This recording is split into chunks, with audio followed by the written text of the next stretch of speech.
Salut, mon nom est Fabien Roy, bienvenue sur la chaîne, je suis en train de faire cuire du spaghetti, puis aujourd'hui, on va voir comment passer d'une liste de fonctionnalités à des récits à des cas d'utilisation. J'ai décidé de découper ce guide-là en deux parties pour mieux explorer les concepts. Fait que si aujourd'hui on va vraiment faire liste de fonctionnalités à récits, si ce qui vous intéresse c'est d'aller de des récits à des use cases, des cas d'utilisation, je vous conseille la prochaine vidéo, qui n'est pas là encore, qui s'en vient. Ok, fait, je vous avais parlé d'un ascenseur spatial, mais c'est quoi qu'on fait au juste?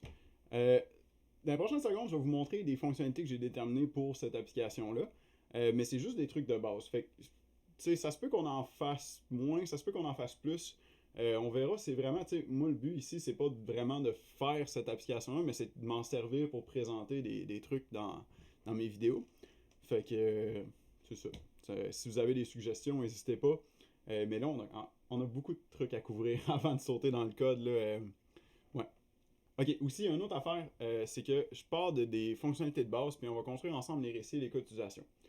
Mais pourquoi je fais ça? Parce que ce soit à l'école ou à la job, souvent on va vous donner un de ces trois items-là, artefacts-là, puis euh, après ça, c'est à vous de faire le reste, puis d'arriver à en faire une application.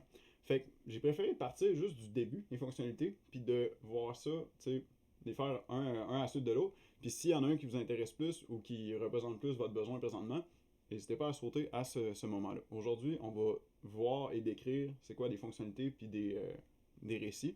Prochaine shot, ça va être des use cases. L'affaire que je ferai pas, c'est de partir d'avant des fonctionnalités. Fait que là, je l'ai fait sur le side là, en écrivant mon script. Mais tu sais, si vous avez juste une idée de base ou un pitch de vente, je vous donne la responsabilité de trouver les fonctionnalités que vous voulez dans votre application. Mais inquiétez-vous pas, c'est quand même assez simple. En fait, c'est le plus simple. Fait que, ouais. Ok, fait qu'on va voir ensemble les fonctionnalités qu'on veut dans notre application d'ascenseur spatial. J'ai écrit le plus simple. C'est disponible sur mon wiki GitHub. Vous pouvez aller, il est public, là. Éventuellement, il va y avoir du code, mais à date, il y a juste la documentation de base. Euh, c'est ça. Fait que ce que j'ai écrit, c'est on a la création d'utilisateur, on a l'achat d'une passe single use, là, c'est un aller-retour tout simplement dans l'ascenseur. On a des passes pour une seule date, plusieurs dates, une semaine, un mois. Puis on a après ça l'utilisation de l'ascenseur avec les passes, les transactions, les factures. On a le reporting d'événements, puis on a l'authentification sur des routes sensibles. Fait que c'est ce que j'ai déterminé. En passant, comme vous pouvez voir, j'écris tout ça en anglais parce que pour moi, ce qui est quand même important, tu sais, là, je fais mes vidéos en français parce que je présente des trucs de code, mais dans mon repo puis dans mon code base, je veux que tout soit en anglais au complet. Euh, Parce que, tu sais, j'ai pas un. Tu sais, je fais pas de traduction, mettons, dans l'application, parce qu'on fait un API de toute manière, c'est pas un site web. Puis, je ferai pas tu sais, ma documentation en tant que telle, je vais la laisser en anglais parce que ça permet un plus gros partage de connaissances avec plus de gens. Puis, si il y a quelqu'un qui voudrait venir m'aider dans mon projet, mettons que ce serait un vrai projet que je ferais, il y a bien plus de chances que cette personne-là parle anglais-français. Fait que ça peut aider. Ok.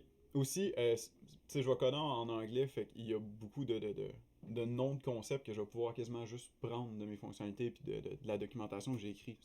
Mes noms de classe risquent d'être exactement ça, parce que je veux que ça représente le domaine que j'écris là. On va y revenir. On est rendu à la prochaine étape, les récits. J'ai eu des projets où on me donnait directement les récits, comme j'ai dit tantôt, ou juste directement les cas d'utilisation, mais vu que c'est pas toujours le cas, on va traduire les fonctionnalités en récits ensemble. Fait que la première étape pour déterminer des récits, c'est de déterminer les personas. C'est quoi, c'est un persona? C'est un utilisateur type de l'application. Normalement, on se ferait la job de genre leur inventer une vie, on mettrait une petite image, il y aurait un nom, puis tu sais, on saurait genre c'est quoi qu'ils font la fin de semaine, puis c'est quoi leur animal de compagnie préféré. Mais là, pour vrai, je vais juste marquer ce qu'ils veulent faire avec l'app parce que je n'irai pas plus loin que ça. Dans un contexte, mettons, d'application front-end, où il y a beaucoup de UX, de User Experience, c'est le fun d'avoir plusieurs personnages pour les mêmes actions qu'on fait dans l'app.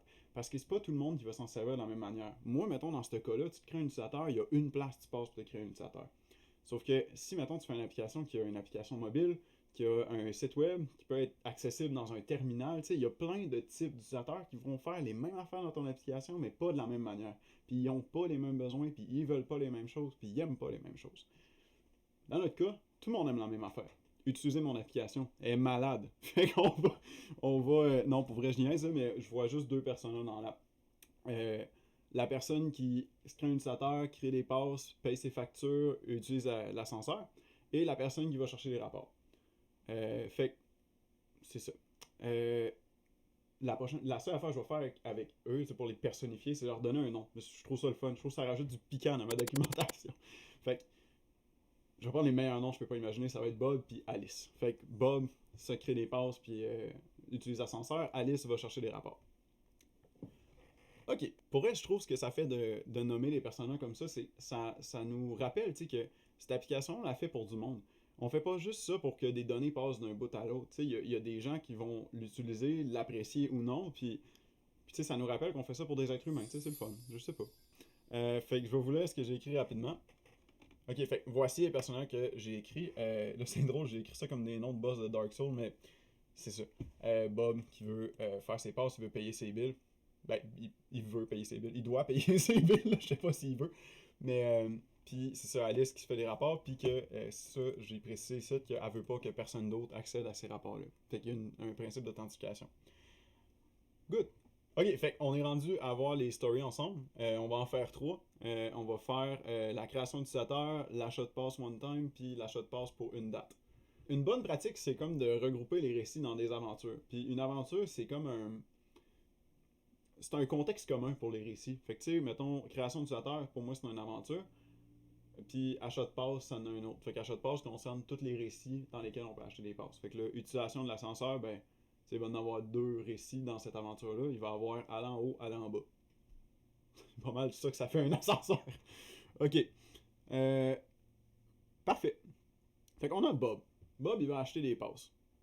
Pour ça, il faut qu'il se fasse un utilisateur avant. Fait que, aventure 1, création de l'utilisateur, comme on voit ici.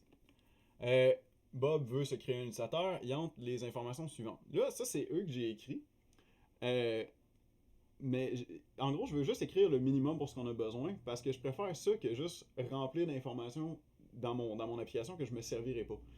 Fait que là, j'ai dit son courriel. Toujours important, je pense, le courriel. Même si je m'en sers pas, celui-là, je le laisse passer.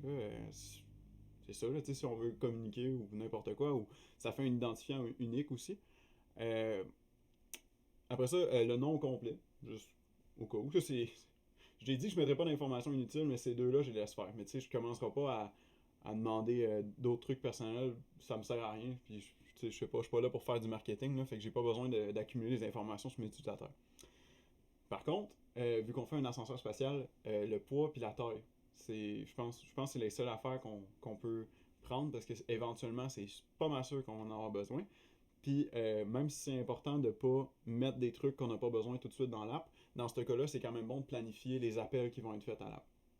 Fait que, quitte à même pas les programmer tout de suite, on va au moins les garder en tête.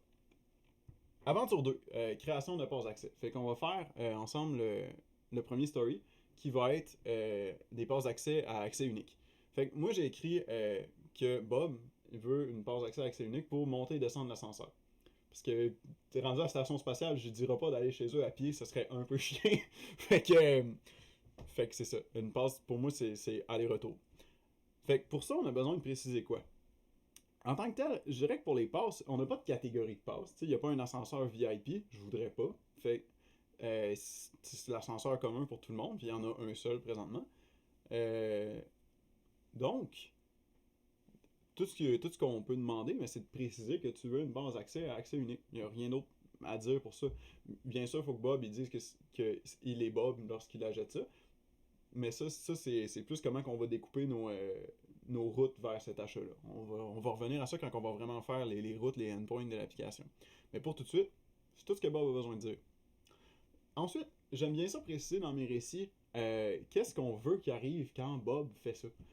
Dans ce cas-là, on veut qu'il y ait une facture qui est créée. On veut aussi que Bob reçoive un code d'accès parce que c'est ça qui va lui permettre de monter dans l'ascenseur. Il va falloir qu'il donne son code d'accès.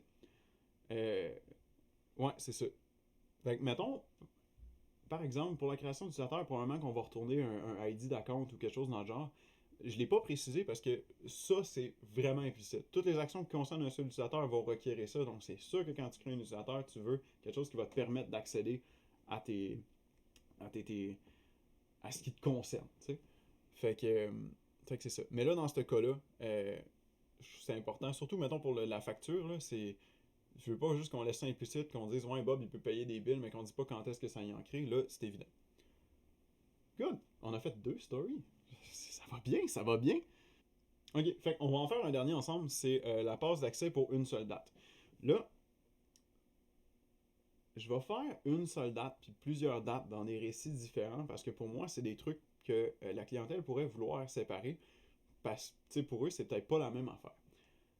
Mais dans notre application, quand on va faire les cas d'utilisation, c'est sûr, inquiétez-vous pas, c'est une liste de dates que tu envoies. Fait que tu peux en envoyer une si tu veux, ou tu peux en envoyer plusieurs. Ça n'a pas d'importance. Là, il va y avoir une vérification, il ne faut pas que ce soit vide, il ne faut pas qu'il y ait la même date. Oui, mais ça, on va y revenir. Ça, c'est des affaires des cas d'utilisation. Pour les récits, séparons-les. Ça fait plus clair ces deux fonctionnalités qu'on veut avoir. Même si ça revient au même dans l'application, je m'en fous. Je veux que ces deux choses-là fonctionnent. Donc, qu'est-ce que tu as besoin pour quand tu t'achètes une passe d'accès avec une date? Tu précises la date. C'est tout. Il n'y a pas besoin d'aller plus loin que ça. Fait que Bob m'envoie la date. Puis là, même affaire que l'autre, c'est un copier-coller que j'ai fait. Mais Bob veut un code d'accès. Ça va lui permettre d'accéder à l'ascenseur. Puis ça va y créer une facture. Donc voilà, on a fait les stories que je voulais qu'on fasse ensemble. Le reste, on va les lire vite. Ok, donc pour le reste de l'aventure 2, il y a un story finalement par période, fait que je l'ai marqué pour plusieurs dates, j'ai marqué pour le mois, la semaine. Remarquez que pour les périodes, j'ai pas précisé. Tu sais, pour la semaine, ça va prendre le numéro de semaine puis l'année, on le sait, mais ça, c'est une affaire de cotisation. Tout de suite, on dit juste, je précise la semaine. C'est tout.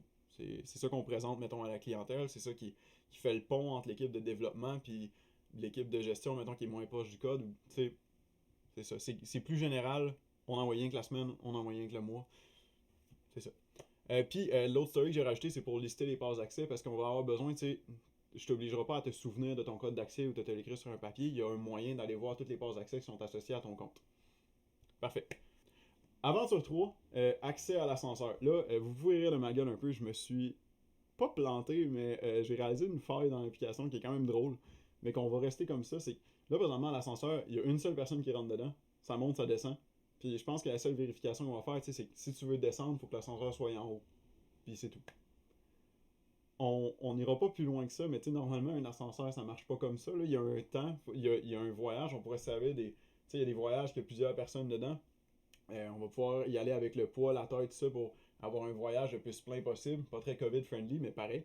Qui monte, puis qui descend. On peut avoir plusieurs ascenseurs, on peut avoir plusieurs stations le long de la ligne. Puis je sais pas si on fait une application 2.0, on pourra aller super plus loin, puis attaquer des problèmes d'algorithmes qui sont.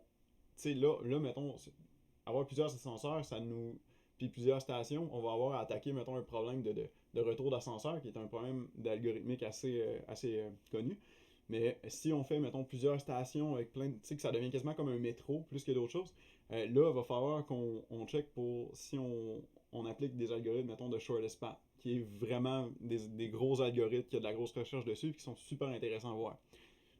Mais là, on n'est pas rendu. Fait que pour l'accès à l'ascenseur, pour moi, j'ai écrit 2 récits. Tu vas en haut, tu vas en bas. C'est tout. Puis tout ce que tu précises, c'est ton Access Passcode. Ensuite, Aventure 4, le payage de facture.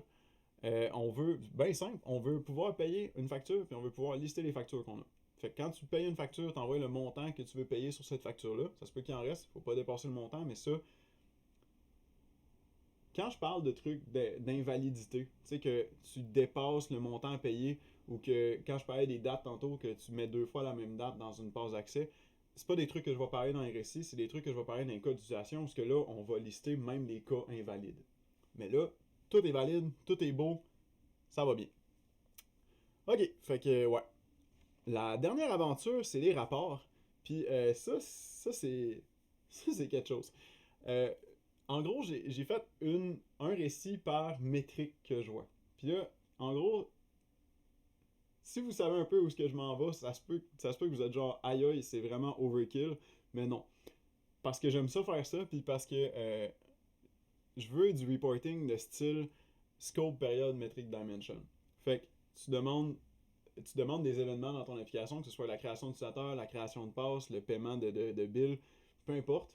Tu peux même enregistrer des événements de personnes qui vont demander genre du reporting, je sais pas, moi, n'importe quoi. C'est toutes des métriques, ça. C'est des données que tu peux calculer sur une période de temps. Fait que tu vas demander un scope, une grosse période, mettons pour toute l'année. Après ça, tu vas la diviser en petites périodes. Fait que mettons par mois ou par jour. Puis après ça, dans eux autres, tu vas avoir les métriques que tu as demandées, puis tu vas les dimensionner. Puis une dimension, c'est, mettons, si je veux tous les utilisateurs de mon app, tous les utilisateurs qui ont été créés à tel temps, mettons, puis que là, je les divise dans le temps, dans les périodes, mais là, je pourrais les dimensionner par est-ce qu'ils ont une facture, est-ce qu'ils ont des factures pas payées, est-ce que toutes leurs factures sont payées. Ou, je sais pas, je pourrais, si on avait plus d'informations sur les gens, on pourrait les dimensionner encore plus. Mettons, pour les passes d'accès, on peut les dimensionner par type de période. Fait que, c'est ça. Mais ça pour vrai, c'est vraiment de quoi d'assez énorme qui va mériter peut-être une ou deux vidéos. Puis ça va être quand on va être rendu à coder ça. Là pour tout de suite, on fait juste écrire, les récits, puis c'est tout. Bon, on a fini. Il y a une affaire que j'ai pas précisé, c'est le prix des passes d'accès. J'aurais pu les préciser dans la story, mais à la place, je vais faire un fichier statique qui est importé dans l'application, puis c'est lui qui a les prix pour les passes. Ça va me donner une base de données ou quelque chose d'autre, mais tu sais, en gros, le prix des passes va être en fonction du nombre de dates que tu prends, ou si c'est un one-time use, si tu le prends pour une semaine, si tu le prends pour un mois. Ben simple. Fait que j'ai pas à préciser ça là. Donc voilà, on a des récits. J'espère que cette vidéo-là vous a aidé à comprendre mieux comment passer une liste de fonctionnalités à des récits, puis aussi comprendre un peu c'est quoi tous ces concepts-là. Donc, pour la prochaine vidéo, on va passer des récits à des cas d'utilisation, fait des use cases. Puis, je vous souhaite le mieux.